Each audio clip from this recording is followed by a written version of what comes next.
안녕하십니까. 스트레이트 김의성입니다. 안녕하세요. 주진우입니다. 그리고 배주환, 박진중 기자 나오셨습니다. 안녕하세요. 안녕하세요.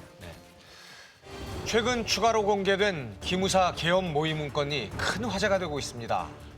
박근혜 국정농단 당시 촛불 집회를 탱크로 밀어붙이고 언론인과 국회의원을 장악한다는 섬뜩한 시나리오가 계엄령 문건인데요. 네. 지난번 스트레이트에서 아주 자세히 추적했습니다. 네. 이 헌정사상 유례를 찾아보기 힘든 어마어마한 참극을 불러일으킬 뻔했던 그런 사건인데요. 네. 바로 오늘 첫 번째 이슈입니다. 배주환 기자가 그동안 이 핵심 인물을 꾸준히 추적을 해왔죠? 네, 그렇습니다. 제가 지난번에 미국에서 이인규 전 중수부장을 만나고 온 소식 전해드린 것 기억하실 겁니다. 논두렁 시계 사건, 스트레이트에서 미국으로 건너가서 이인규 씨를 직접 취재하고 왔습니다. 네, 당시 방송 말미에 저희가 또 다른 인물을 추적 중이라고 예고해드렸던 인물이 있었는데요. 네네. 그 사람이 바로 조현천 전 기무사령관입니다. 이분, 이인규 씨 못지않게 중요한 네, 사람이에요. 어떻게 보면 더 중요하다고 할 수도 있어요. 그렇습니다. 네. 그런데 재작년 12월에 미국으로 간 이후에 행방이 묘연합니다. 그 이후에 사라져버렸습니다. 네, 이 조 전 사령관이 주변에 살아서 한국에 돌아가는 일은 없을 것이다라고 말했다는 언론 보도도 있었는데요. 그렇다면 조 전 사령관 그리고 계엄 문건과 관련해서 그동안 어떤 일이 있었는지 추적했습니다. 경북 예천의 한 농가 주택. 조현천 전 기무사령관 명의로 된 그의 고향집입니다. 사람이 살지 않아 마당엔 자풀만 무성합니다. 조 전 사령관은 언제부터 고향에도 발길을 끄는 걸까?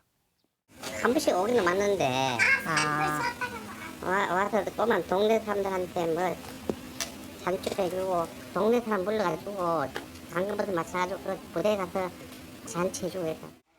어렴풋한 기억들을 떠올릴 뿐 마을의 자랑이었던 조 전 사령관의 근황을 아는 이웃은 많지 않습니다. 맞지? 그거는 내용을 알아보면 저 가야 되는데. 그렇지, 그거는 저게 매일 한 이틀만 하면서 가는 그리 전화가 통화도 그래. 지금 전화통화가 되시는 분이 계세요? 지금도? 그와 연락이 닿는다는 고향 마을의 먼 친척. 계세요? 아무도 안 계세요? 조현천 전 사령관을 마지막으로 본 건 그가 전역하기 직전인 2017년 여름이었다고 합니다. 8월달, 9월달에 나와가지고 왔었지. 그 형이 미국에 있는데 제일 큰 형이 네. 가가 한 30-40년 동안 안 나왔었어요. 그때 이제 한번 여기 와가지고 동네 우리 교회를 다니기 때문에 교회 어른들하고 정습을 하면 대접했어. 그해 12월 조 전 사령관이 미국으로 떠난 이후로는 연락이 또 끊겼습니다. 원래 산소 있고 뭐 이러니까 네. 한두 번씩은 오고 나하고는 통화도 하고 이랬었는데 그 후로는 전화를 해보고 말고 또 전화할 일도 없고. 2017년 9월 중장 계급의 기무사령관으로 영예롭게 군복을 벗은 그가 종적을 감출 수밖에 없는 이유. 바로 기무사 계엄 문건 의혹의 열쇠를 진 핵심 인물이기 때문입니다. 박근혜 전 대통령의 탄핵 심판이 임박했던 2017년 2월 어느 날 조현천 사령관은 기무사의 TF, 즉 특별 조직을 만들라고 지시합니다. 방첩 수사의 업무체계 발전 방안을 연구한다는 구실이었습니다. 하지만 실제로 맡겨진 일은 놀라웠습니다. 대통령 탄핵 정국에 맞춰 발동할 비상계엄의 계획을 짜는 임무였습니다. 당시 기무사의 2인자로 이 은밀한 TF를 이끌었던 소강원 전 기무사 참모장. 당시에 조현천 사령관이 장군님께 구체적으로 좀 어떤 지시를 내렸던 건지가 좀 궁금해서요. 제가 할 말 없습니다. 기자님 들어가세요. 장군님 잠시만요. 여보세요? 이후 통화 시도는 모두 좌절됐고 결국 자택 앞에서 그를 기다려야 했습니다. 아직 현역 군인인 그는 사흘 만에 자동차를 타고 모습을 드러냈지만 취재진을 발견하자 차를 빼 그대로 사라졌습니다. 소강원 전 참모장이 극도로 외부 노출을 꺼릴 만큼 기무사의 비밀 조직이 만든 문건은 충격적입니다. 계엄 발동 시 탱크 최대 80대와 장갑차 최대 200대를 동원해 서울 광화문 광장을 포위할 수 있다는 작전 계획. 계엄 해제권을 가진 국회를 무력화하고 언론을 검열해 국민의 눈과 귀를 가리려 했습니다. 통제 요원을 편성하여 보도 통제하도록 했습니다. 인터넷 포털 및 SNS 차단, 유언비어 유포 통제 등의 방안도 담겨 있었습니다. 최근 추가로 폭로된 문건에는 더욱 구체적인 내용이 담겼습니다. 탄핵 심판 선고 이틀 전부터 계엄 준비, 성산대교부터 성수대교까지 10개 한강다리 점거, 당시 야당 의원들은 조속히 검거해 사법 처리. 이 인가 USB와 비인가 컴퓨터를 통해서 그 기무망과 국방부망에도 등록하지 않은 채 비밀 등재 결제나 이런 절차 없이 불법적으로 문건을 생성해낸 것이기 때문에 이것은 명백한 반란 계획임을 암시하는 것이죠. TF는 출범 한 달 뒤인 2017년 3월 3일 계엄 문건을 한민구 당시 국방장관에게 보고합니다. 조현천 당시 기무사령관은 이후 검찰에 보낸 우편 진술서에서 한민구 장관의 구체적인 지시에 따라 계엄을 검토했다고 밝힌 적이 있습니다. 한민구 전 장관의 이야기를 들어봤습니다. 그러니 뭐 나하고 이 대화가 있었으니까 그 대화에 어떤 거를 가지고 얘기를 하는지 내가 좀 그건 확인을 해볼 필요가 있어요. 그럼 장관님께서는 어떤 계엄의 구체적인 실행이나 이런 거에 대해서는 그런 거 생각한 것이 없지. 계엄의 구체적인 실행을 무슨 실행을 생각을 해. 그런 건 없어요. 그러면은 3월 3일날 어쨌든 그 문건을 보고를 받으셨잖아요. 현시국 대비 그래서 그거 보고를 받고 이런 문제, 이것은 이 보고 자체로 종결이다. 더 이상 뭐 너희들이 신경 쓸 일이 아니다. 이렇게 하고서 종결을 시킨 것이죠. 보고를 받자마자 그대로 덮었고 실행할 의도도 없었다는 주장. 그러나 합동참모본부가 주관하도록 규정된 계엄 관련 임무를 특이하게도 군 정보수사기관이 직접 주도한 대목은 석연치 않습니다. 기무사령관이 어쨌든 본인이 나서서 검토를 하겠다고 하더라도 나서서 그걸 막아야 하시는 입장 아니에요? 아니 그런 건 아니에요. 국방부 장관이시죠. 그렇지 않아. 기무사가 그런 것을 충분히 이런 문건을 작성할 수 있다고 보시는 거예요? 기무사가? 충분히 작성할 수 있다 이런 거. 더 이상 내가 그것은 기무사도 이런 문제에 관여할 수 있는 부서이라고 본 거죠. 전시 계엄 및 합수 업무 수행 방안이라는 제목의 이 문건은 작성된 지 1년 반 가까이 지난 작년 7월 실체를 드러냈습니다. 즉각 파문이 확산됐고 군과 검찰의 합동수사단이 구성됐습니다. 합수단은 287명을 불러 조사하고 90곳을 압수수색하는 등 의혹 규명에 적극 나서는 듯 했습니다. 하지만 넉 달 뒤 발표한 중간 수사 결과 박근혜 전 대통령, 황교안 전 대통령 권한대행, 김관진 전 청와대 국가안보실장, 한민구 전 국방부 장관 등 8명에 대해서는 각 3분 긴급 처분을 하였습니다. 계엄 문건 작성을 지시하고 장관에 보고한 조현천 당시 기무사령관을 조사하지 않고는 수사의 마지막 퍼즐을 맞출 수 없다는 겁니다. 국방부 역시 조현천 없는 수사의 한계를 인정했습니다. 지금 조현천 전 기무사령관의 신병이 확보가 되면은 민공 공조하에 수사가 계속 진행될 것으로 기대를 하고요. 결국 위장 TF에서 허위 연구 계획서를 만든 혐의로 소강원 전 참모장 등 기무사 장교 3명만 재판에 넘긴 채 수사는 용두사미로 막을 내렸습니다. 내란 음모로 기소되거나 재판받는 사람은 전혀 없는 거죠. 단 한 명도 없죠. 그렇죠. 예. 아니 군과 검찰이 같이 나서서 합동수사단을 꾸렸는데 결과가 이게 뭡니까? 287명을 조사하고 90곳을 압수수색했는데 조현천 사령관 단 한 사람이 없어서 더 이상 수사를 진행할 수 없다는 거 아닙니까? 군이 시민을 총칼로 제압해서 정권을 단단히 만들겠다. 이거 내란 음모의 역쿠데타라고 볼 수도 있는 심중한 상황인데 이런 엄청난 사건을 겨우 허위 공문서 작성 혐의로 3명만 재판에 넘겼습니다. 이걸 누가 믿습니까? 이 수사를 누가 믿어요? 네, 군 인권센터에 따르면 이게 조현천 전 사령관 혼자서 벌인 일도 아니고요. 이미 수많은 관련자들의 진술 그리고 수많은 문건이 증거로 남아 있는데요. 가령 김관진 당시 청와대 국가안보실장 같은 경우에는요. 이 국정농단으로 나라가 뒤집어진 2016년 10월 이미 계엄 선포를 전제로 한 문건 작성을 지시를 하고요. 그 일부가 이번 기무사 계엄 문건 내용과도 상당히 비슷한 것으로 알려져 있습니다. 네, 특히 이번에 공개된 문건에는요. NSC를 중심으로 정부 부처 내 군 개입 필요성에 대한 공감대 형성이란 문구가 포함돼 있어서 또 주목이 됐었습니다. 네, 결국 개헌 문건의 발단이 황교안 당시 대통령 권한대행 체제에 청와대에 있었던 게 아니냐 이런 주장입니다. 그런데 합수단은 황교안 대표를 한 번도 소환하지 않고 수사를 마무리한 거죠. 황교안 대표는 당시 NSC 회의를 직접 주재한 사람 아닙니까? 여러 번 그것도. 그런데 문건에 대해서는 본인은 들은 바가 없다 이렇게 강력하게 부인했잖아요. 제가 언제 그런 말 했을 거예요. 계엄령의 개자도 못 들었다.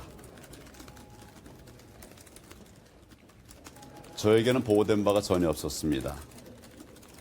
이 합동수사단은 조사를 했어야죠. 군 통수권자이자 책임자 아닙니까? 이 회의를 주재했고요. 그럼 수사는 했어야 되는데 조사도 하지 않고 묻지도 않았습니다, 전혀. 어쨌든 검찰은 조 전 사령관이 귀국해야 수사를 진행할 수 있다고 지금 손을 놓고 있는 상태인데요. 그렇다면 이 조현천 전 기무사 사령관 어디에 있습니까? 네, 여러 경로를 통해서 제보가 들어오기도 하고 저희가 직접 미국에 가서 수소문을 하기도 했는데요. 그 과정에서 의미 있는 정보들을 확인할 수 있었습니다. 미국 로스앤젤레스 인근의 한 빌라. 조현천 전 사령관이 형과 조카의 도움으로 이곳에 머물고 있다는 제보가 지난해 국내 언론에 잇따랐습니다. 저희 취재진이 은신처로 알려진 곳을 직접 찾아가 봤습니다.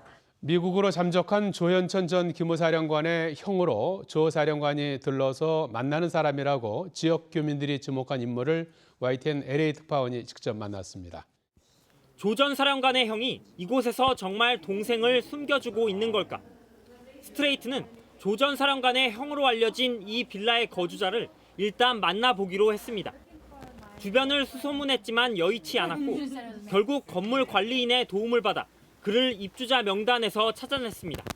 형제분 중에 군인이 아예 안 계세요? 여기저기서 옛날에 있었어요, 옛날에. 옛날에. 저기 전역하신 지 오래되셨어요? 그렇죠. 벌써 10년 이상 됐는데. 그 선생님 아예 현자 돌림도 아니시는 거예요? 아니죠. 각 기자들 방송국에서 그냥 데이터 찾아오는 거예요. 이 남성은 취재진이 국내에서 파악한 조 전 사령관의 두 형과 이름부터 달랐습니다. 나이와 종교 등을 고려해도 조 전 사령관의 친형으로 보기는 어려웠습니다. 그래서 조 전 사령관의 조카로 지목된 인물을 다시 찾아 나섰습니다. 빌라에서 차로 30분 떨어진 동네.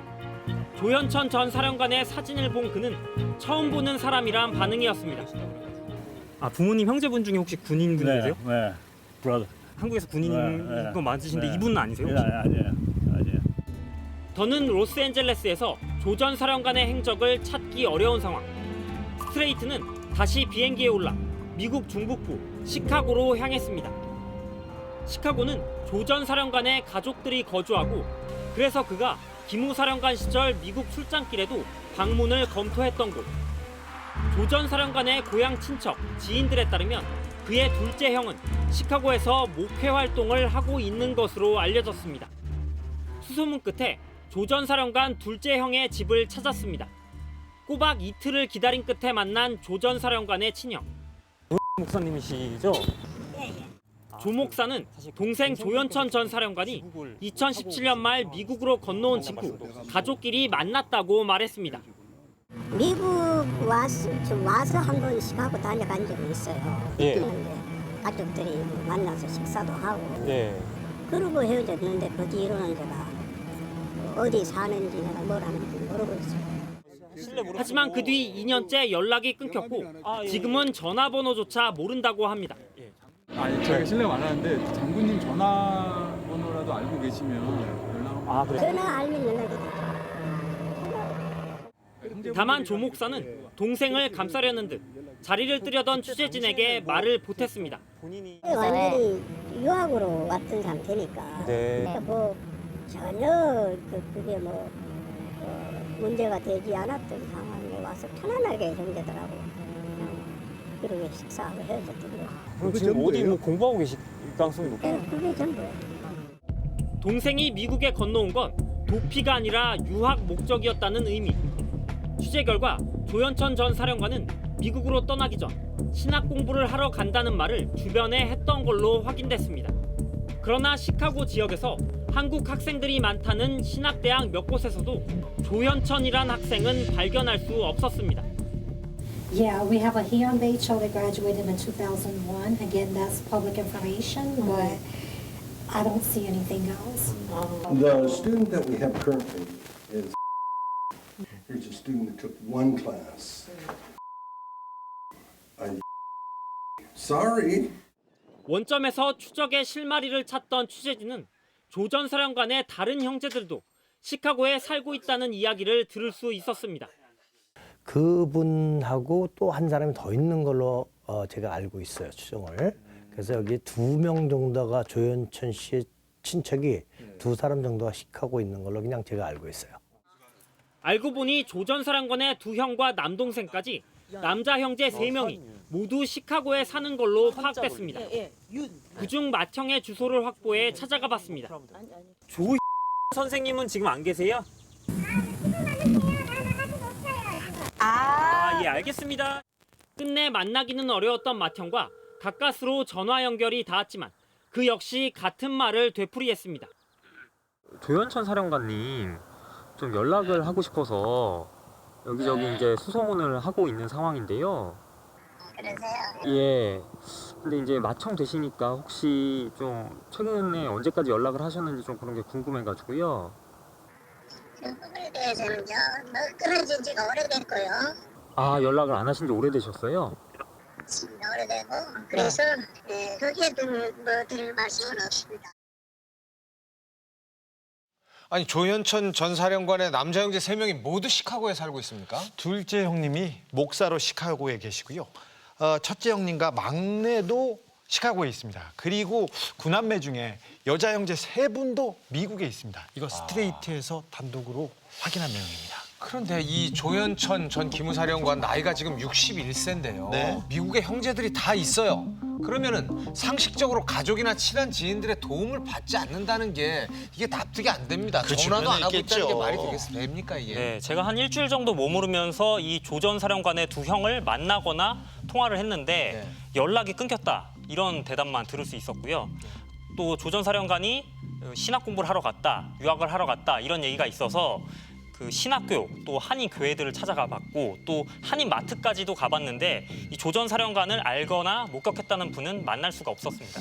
이 일부 미국 교민들은 조현천 전 사령관의 현상금을 걸기도 했다면서요? 네, 그렇습니다. 교민 단체 또 군 인권센터가 지난해 12월에요.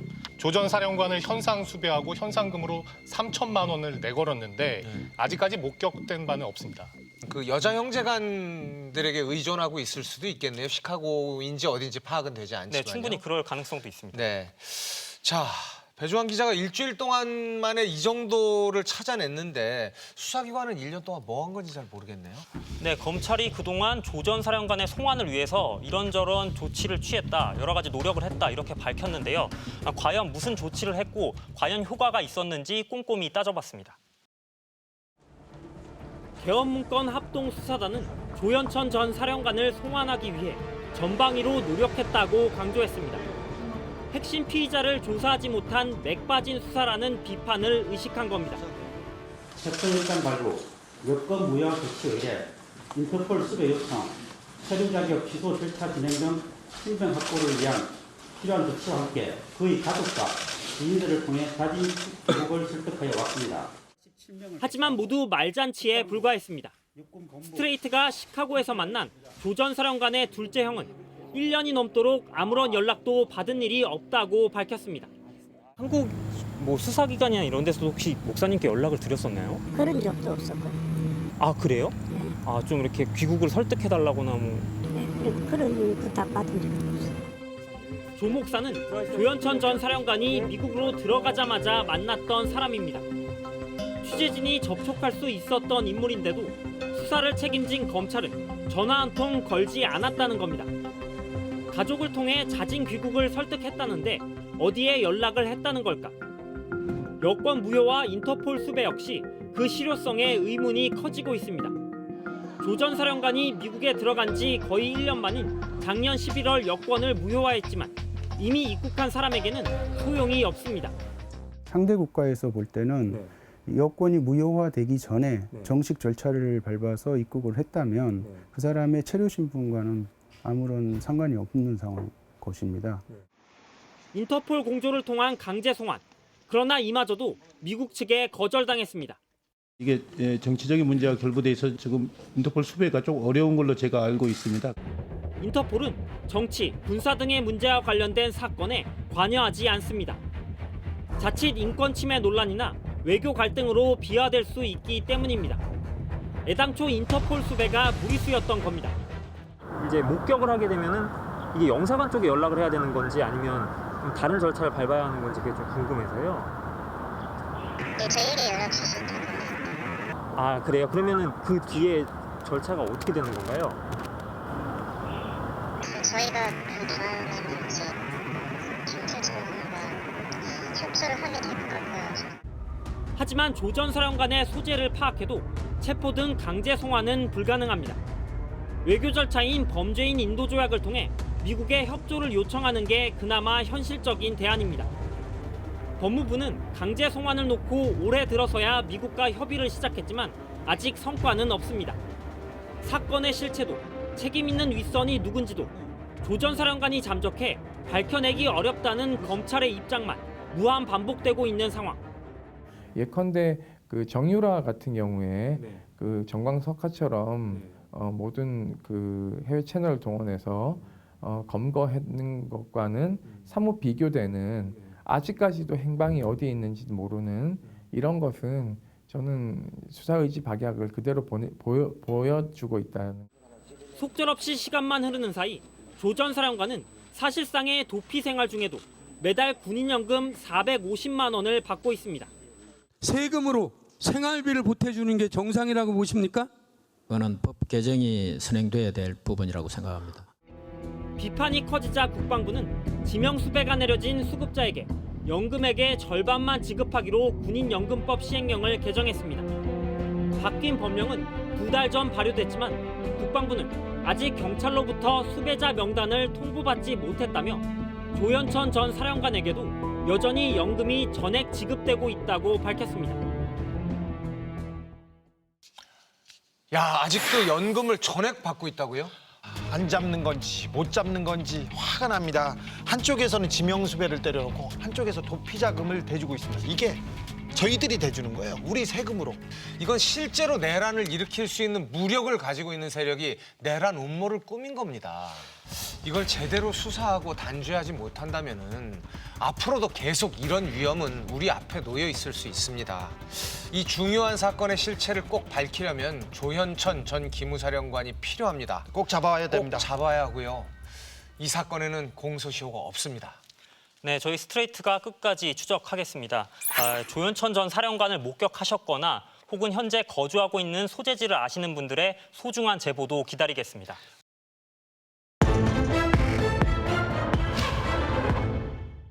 네, 두 번째 이슈는 박진준 기자가 준비했죠. 어떤 내용입니까? 네, 정부가 안 잡는 건지 아니면 못 잡는 건지 모를 만한 이야기가 또 있죠. 바로 강남 집값 이야기입니다. 집값 심각합니다. 예, 예전에는 마치 공식처럼 강남이 오르면 강북이 따라 오르고 서울이 오르면 지방이 오르는 현상들을 나타냈는데요. 최근에는 전문가들이 분석하기를 극도로 혼란한 상태라고 진단할 만큼 강남만 극도로 치솟고 있는 상황입니다. 웬만한 월급쟁이들이라면 강남의 아파트 꿈에도 생각 못할 그런 가격인데요. 왜 이렇게 강남 아파트 가격이 치솟는지 현장을 취재해봤습니다. 경기도 광명에 사는 이인희 씨는 직장이 있는 서울 강남까지 가기 위해 서둘러 집을 나섭니다. 버스를 타고 도착한 지하철역. 워낙 사람이 많다 보니 열차를 바로 타기도 힘듭니다. 어렵게 몸을 실었지만 고난의 연속입니다. 진짜 숨을 잘 못 쉬어요. 어떨 때는 이게 갈비뼈가 눌려가지고 가방이나 가방 이런 것 때문에. 두 번째 환승역. 발걸음을 내딛기도 쉽지 않은 인파 속에서 지각하지 않을까 초조함이 밀려듭니다. 지도상으로는 여기까지 30분 만에 와서 되는데 지금 50분 걸렸거든요. 집에서 회사까지 1시간 40분.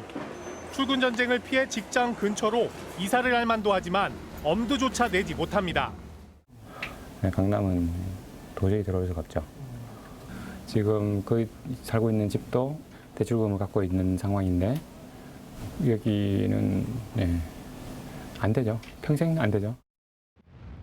사회초년생 김상호 씨는 직장 때문에 2달 전 강남으로 이사 왔습니다. 3억 원 가까운 돈을 들였지만 얻을 수 있는 건 20제곱미터, 6평 남짓 되는 원룸 전셋방이 고작이었습니다. 번듯한 집은 꿈도 꾸지 못하고 치솟는 가격의 박탈감만 커집니다. 가고 싶은데 현실적으로는 저는 10억에서 20억대 아파트를 마련할 수 있다는 거는 현실적으로 어려운 것 같고. 서울 서초구의 A 아파트는 지난 8월 23억 9천만 원에 거래됐습니다. 3.3제곱미터 한 평에 거의 1억 원. 강남 한복판에 위치한 B 아파트 역시 27억 9천만 원에 팔렸습니다. 이 두 아파트 전체의 월별 부동산 실거래가를 살펴보면 최근 들어 상승세가 가팔라진 것을 알 수 있습니다. 강남 가면 장난 아니고 집 안 보고 사는 게 발레가 돼서 욕먹어요. 그냥 계좌번호 넣어주고 누르세요야. 안 봐도 살 사람이 많은 거야. 지금이라도 강남으로 들어가야 한다는 투기 수요가 몰리면서 과열을 넘어 광풍으로 번지는 양상입니다. 강남의 신축 같은 경우는 평당 8천만 원 하는 데가 많지 않습니까? 그러니까 사실 그거는 그냥 어떤 어지간한 사람들은 엄두를 낼 수 없는 가격이고 다 이제 투기 수요라고 봐야죠. 스트레이트는 강남 지역의 아파트 가운데 4개 단지 460여 가구를 무작위로 골라 대출 규모를 분석해봤습니다. 절반이 넘는 250여 세대가 집을 담보로 금융권에서 돈을 빌린 것으로 나타났습니다. 이 가운데 넷 중 3곳은 2016년 이후 집주인이 바뀌었습니다. 빚을 내서라도 강남에 진입하려는 질주가 이어지는 상황. 정부의 규제로 대출이 막혀 있지만 구멍이 있었습니다. 대출업자에게 좋은 수가 없냐고 묻자 사채를 쓰는 방법까지 상세한 설명이 이어집니다. 실사업자가 있으시면 우회가 가능하세요. 처음에 40%까지를 법인으로 받으시고 P2P 업체가 있습니다. 그 업체에서 나머지 30%에서 40%를 받으시는 거예요. 뭐 좋게 말해서 P2P고 엄밀하게 따지면 대부업이죠. 정부는 뒤늦게 개인 매매 사업자 등록을 통한 편법 우회 대출에 제동을 걸었지만 때를 놓친 뒤였습니다. 두이점 대책으로 대출을 막았는데 그렇게 해서 편법으로 대출이 많이 나왔거든요. 압구정동이나 반포동이나 대치동이나 가격이 급등을 했던 이유가 그겁니다. 정부는 지난달부터 강남 부동산 과열을 부추기는 불법 거래를 막겠다며 현장 단속에도 나섰습니다. 그러나 그저 숨바꼭질일 뿐입니다. 단속을 피해 문을 걸어 잠근 부동산 중개업소에 전화를 걸어봤습니다. 자꾸 일하는 것도 정부에도 다 알아요. 저녁에는 공무원 퇴근하는 시간이 다 좁은 데고. 사전에 약속을 하고 찾아가자 잠겼던 문이 열립니다. 실제 거래가 뜨겁다며 머뭇거릴 시간이 없다고 부추깁니다. 조금 많지 않죠. 나온 거가 다 계약되고 19억 5천, 19억 6천, 그리고 18억 5천. 그 3개밖에 없어요. 정말 아득히 먼 나라 이야기 같이 들리네요. 어질어질합니다. 아니 그런데 집을 사는 게 인터넷 쇼핑도 아니고 어떻게 보지도 않고 그냥 집을 삽니까? 예, 저희도 직접 부동산을 찾아가서 집을 좀 사겠다라고 가서 상담을 해봤는데 계약하기 전까지는 집을 보여줄 수 없다라고 설명하더라고요. 참. 결국 수요가 공급보다 많고 매수자보다 매도자가 우위에 있다 보니까 집값이 오르는 게 당연한 거죠. 집이 실제로 필요한 실수요자가 집을 사는 게 아니라 돈 있는 사람이 집을 사는 겁니다. 돈이 집을 사는 거죠. 그런데 이미 집값이 많이 올라버린 상황인데 편법 대출까지 받아가면서 불나방처럼 뛰어드는 이런 모습이 참 아슬아슬해 보입니다. 보통 주식시장은 오르락 내리락, 가격이 오르락 내리락 하는 사이클이 있는데요. 네네. 부동산 시장도 마찬가지로 그런 사이클을 봐라라는 게 전문가들의 조언입니다. 그런데 최근 5년간 이런 수치를 보면 이례적이라고 할 만큼 치솟고 있다고 전문가들은 분석하고 있는데요. 그 근본이 어디에 있는지, 근본 원인이 어디에 있는지 한번 취재해봤습니다. 주택법 일부 개정 범죄라는 가결되었음을 선포합니다. 2014년 12월 29일 국회 본회의 마지막 날 부동산 3법 개정안이 통과됐습니다. 분양가 상한제의 사실상 폐지, 재건축 단지의 초과이익 환수제 유예, 재건축 조합원의 경우 세채까지 분양을 받을 수 있도록 한다. 이른바 빚내서 집사라 정책을 펼쳤던 당시 정부와 여당이 집요하게 밀어붙였던 사안입니다. 옛날에 하루가 다르게 집값이 오를 때 도입됐던 그런 규제는 이제 좀 정상화를 하고 부동산 시장이 정상화의 길로 나아갈 수 있도록 하자. 부동산 3법 처리를 통한 주택 경기 활성화는 내 집을 가지지 못한 서민들에게 내 집을 가질 수 있는 절호의 기회를 만들어가고 있습니다. 부동산 3법이 개정된 이후 서울 아파트값 상승률을 확인해봤습니다. 서울 아파트의 3.3제곱미터 한 평의 거래가격 상승률은 2015년 5.2%를 시작으로 2017년에는 무려 14.1%를 찍었습니다. 강남 집값이 언제 올랐냐면 2014년까지 말까지도 집값이 오르지 않았습니다. 근데 2014년 말에 분양가 상한제가 폐지된 후 2015년부터 강남권에 고분양 아파트들이 막 나오기 시작했어요. 그러면서 주변이 들썩들썩 거리면서 부동산 시장을 살리기 위한 이른바 이제 불쏘시개로 사용한 거죠. 보셨다시피 이제 엄청난 가계 부채를 동반한 이제 서울 집값 상승으로 이어진 거고요. 한번 불붙은 강남 투기 열풍은 문재인 정부가 들어선 이후에도 쉽사리 사그라들지 않았습니다. 고삐를 놓는 거는 쉬운데 그걸 사실 다시 잡는 건 굉장히 오랜 시간이 걸리거든요. 사실 지금 강남 부동산을 규율하는 법률 체계는 박근혜 정부 때 그러니까 부동산 3법으로 대표되는 그 법에 의해서 규율되고 있거든요. 문재인 정부는 집값 급등을 막기 위해 2017년에는 8.2 대책을, 작년에는 9.13 대책을 연이어 내놨습니다. 주택담보대출을 조여 가수요를 차단하는 게 핵심 내용이었습니다. 정부는 집을 거주 공간이 아니라 투기 수단으로 전락시키는 일은 용납하지 않겠습니다. 하지만 한계가 분명했습니다. 대책이 발표된 직후에는 거래가 끊기고 가격이 내려가지만 시간이 조금만 지나면 언제 그랬냐는 듯 아파트 값은 다시 튀어올랐습니다. 서울 아파트의 3.3제곱미터 거래 가격 상승폭은 2018년 잠시 꺾였지만 올해 다시 큰 폭의 상승세를 보이고 있습니다. 투기 세력들에 대해 정부가 땜질식 처방으로 대응하고 있다는 비판이 제기됩니다. 규제 빈구멍을 찾아서 이제 몰려다니면서 이제 집값을 올려낼 수 있는 어떤 그 물량과 영향력이 있었거든요. 그 규제의 빈틈을 없애고 좀 포괄적이고 일반적인 그런 이제 규제 체제를 만들었어야 되는데 그걸 안 만든 거죠. 그래서 늘 두더지 잡기처럼 여기 잡고 나면 이쪽이 오르니까 거기 가지고 잡고. 이제는 좀 더 근본적인 처방이 필요하다는 지적이 나오는 이유입니다. 대출이라고 하는 게 올라가는 힘은 좀 잡아주는 게 있습니다. 왜냐하면 빚내서 집 사는 게 어려워지니까. 그렇죠? 근데 올라간 걸 누르는 힘은 별로 없죠. 그렇죠? 누르는 힘은 역시 이제 보이스 같은 거거든요. 정부도 보유세 부담을 늘리기 위해 9.13 대책에 종합부동산세 강화 방안도 포함시켰습니다. 그렇다면 실제 종부세는 얼마나 올랐을까? 최근 서울 강남구의 음마아파트는 20억 원대까지 값이 치솟았습니다. 일단 이 34평이 최근에 된 게 20년 5천까지 계약됐거든요. 스트레이트는 참여연대와 함께 20억 원 하는 음마아파트 한 채에 부과되는 종부세가 얼마나 되는지 따져봤습니다. 음마아파트의 공시가격에 법정 세율을 곱해 계산해보니 1년에 내야 하는 종부세는 58만 원. 정부의 9.13 대책 이전과 비교하면 겨우 27만 원이 늘어났습니다. 인상된 재산세를 더한 총 보유세 증가분도 60만 원을 살짝 넘었습니다. 1년 새 아파트 값이 3억 원 가까이 폭등했는데 전체 세금은 60만 원 정도만 늘었을 뿐입니다. 보유세 강화라고 했는데 실질적으로 알맹이 여러분이 강화가 아니었던 겁니다. 그러니까 시장이 그걸 읽었기 때문에 지금 다시 집값이 오르는 상황이 나타난 거거든요.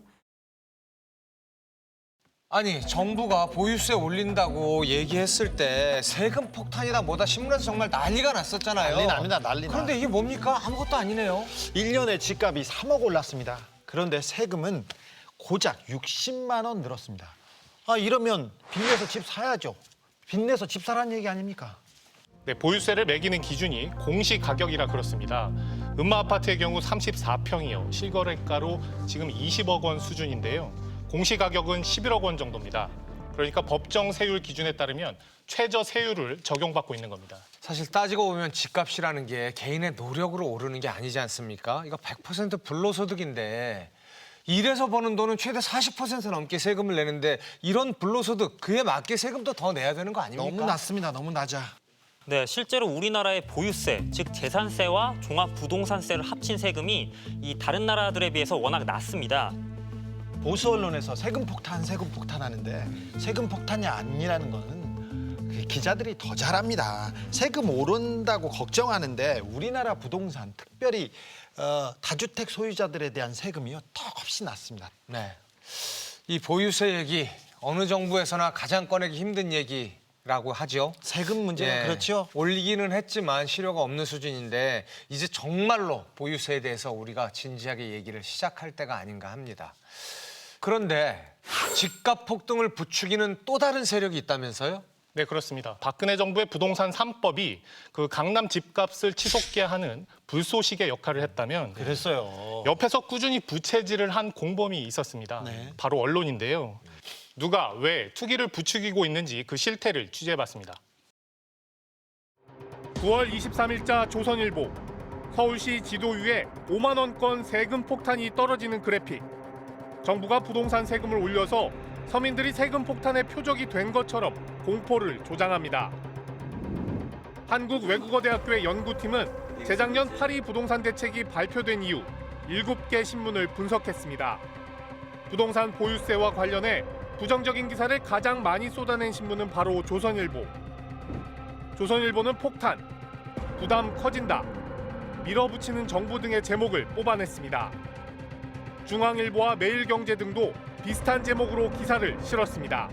세금 폭탄이라는 건 그냥 고장난 라디오처럼 옛날에 했던 얘기 또 하는 거고, 근데 국민들이 잘 아시잖아요. 종합부동산세라는 건 굉장히 1% 정도 내는 사람의 그 고가 부동산을 가지고 있는, 오히려 대상이 되기 굉장히 힘들죠. 1%나 2% 안에 들어야 되는 것이니까. 보수지들이 정부의 부동산 정책에 세금 폭탄이라는 프레임을 씌워서 공격하는 이유는 뭘까?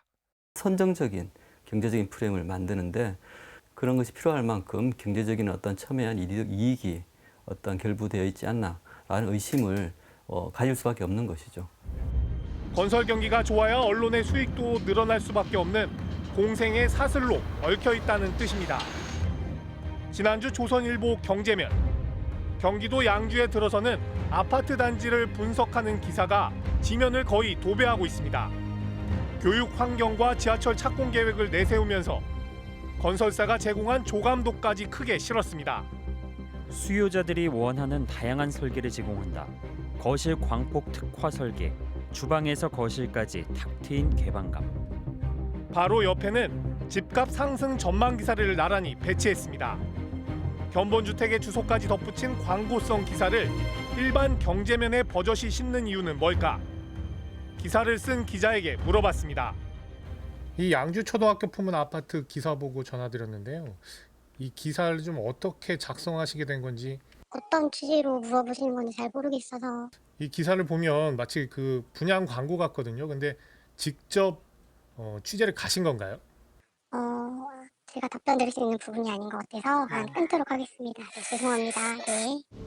최근까지 현업에 있었던 전직 건설사 임원은 이런 식의 분양 기사들은 대부분 건설사로부터 대가를 받고 써주는 거라고 말합니다. 이 정도 크기면 특히 메인 신문들, 조중동 같은 경우에 보통 3천만 원은 줘야 돼요. 분양 관련 자료를 건설사가 다 주고 부탁하는 경우가 많죠. 조선일보가 지난해부터 운영하고 있는 부동산 전문 인터넷 사이트. 광고형 기사에 부동산 업자의 의뢰를 받은 매물이 넘쳐납니다.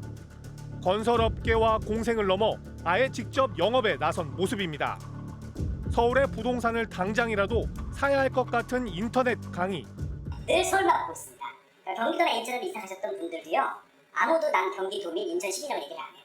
서울에 기회만 없으면 다시 들어올 거기 때문에 그것도 대개 수요라고 봐야 됩니다. 서울 외에는 한눈 팔지 말라는 묻지마 투자도 부추깁니다. 가능한 한 모든 재산을 다 끌어모아서 많은 대출을 받고 1주택으로 시작하길 바랍니다. 서울 아파트 값이 계속 급등한 데는 언론도 한몫을 했다는 평가가 지배적입니다. 집값이 오른다는 쪽으로만 기사를 쏟아내다 보니 집을 팔려는 사람들이 사라져 공급이 크게 줄었기 때문입니다. 합리적으로 좀 생각해 본다면 향후로 보유세도 증가하고 예를 들어서 뭐 경기 위축도 되면 내가 집을 많이 갖고 있으면 집을 한 채라도 팔 수도 있고 많이 올랐으니까 이래서 시장의 자정작용이 스스로 일어날 수 있는데 집값 계속 오릅니다. 더 오릅니다. 그러니까 집을 팔 이유가 없는 거죠. 언론이 자신과 건설업체의 이익을 위해 규제에 저항하면서 투기를 부추기는 형국. 지금 언론사들이 산업적인 거래의 플레이어로 이제 들어가는 경우가 증가되고 있습니다. 그렇다면 우리는 이제 이들을 어떠한 플레이어로 봐야 되느냐? 사회의 어떠한 공공을 위한 어떠한 그런 도구로 봐야 되느냐? 산업을 위한 어떤 도구로 봐야 되느냐? 그래서 이제 저널리즘 입장에서는 이것이 굉장히 좀 슬픈, 굉장히 좀 암울한 어떤 그런 상황인 것 같습니다. 아니 저게 언론이라는 이름을 달고 할 수 있는 일입니까? 네? 기사 안에다가 광고를 붙이고 피폐를 하는 이거는 드라마나 예능보다 더 심한 것 같은데요? 아니 저거를 기사라고 써주고 3천만 원을 받는다고요? 그건 주는 쪽, 그러니까 건설업계 전직 임원이 해준 얘긴데요. 조선일보 측에 이게 사실이냐라고 저희가 물었더니 그 질문에 답을 하지 않겠다라고 알려왔습니다. 답을 하지 않겠다는 건 무슨 뜻이죠? 사실에 가깝다. 예. 아니 그런데 그냥 떳떳하게 광고료 받아서 광고를 내면 되지 이걸 왜 굳이 기사로 쓰는 겁니까? 네, 흔히 이런 걸 기사형 광고라고 하죠. 건설사마다 1년에 이제 정해진 광고 예산이 있는데요. 언론사는 이제 광고비가 아니라 건당 이 기사를 써주고 이제 또 수익을 얻을 수 있는 그런 창구가 되는 거죠.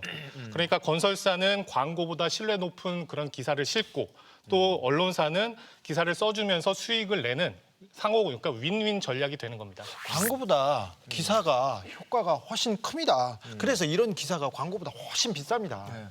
근데 문제는 광고가 아닌 기사면은 이 독자들이 이것이 광고인 줄 모르고 그냥 무턱대고 신뢰할 수 있다는 게 문제 사실로 아니겠습니까? 믿게 되죠. 예. 그걸 노리는 거고요.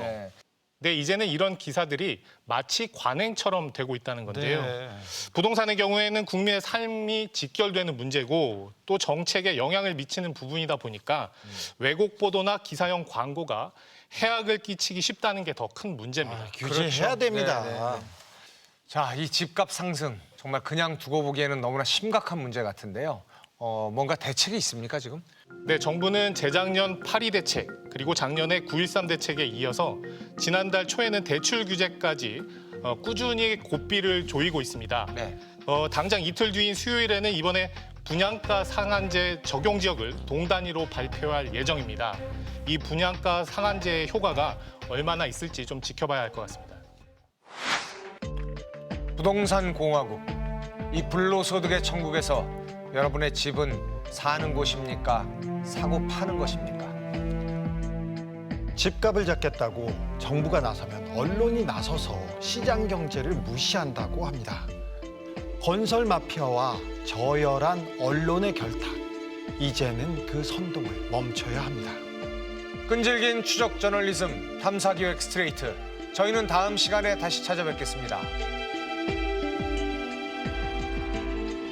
내성적이었던 학창 시절에서 특별히 기억나는 것도 없는 것 같아서 또다시 울적해도 딱히 연락할 곳 하나 없네. 뜨겁던 날엔 어디 갔을까. 나 혼자 있는 시간만 많아지다 또 내가 미쳤다고 굳이 어둠 속에 들어갔네. 아직 어린 것만 같은 일기장에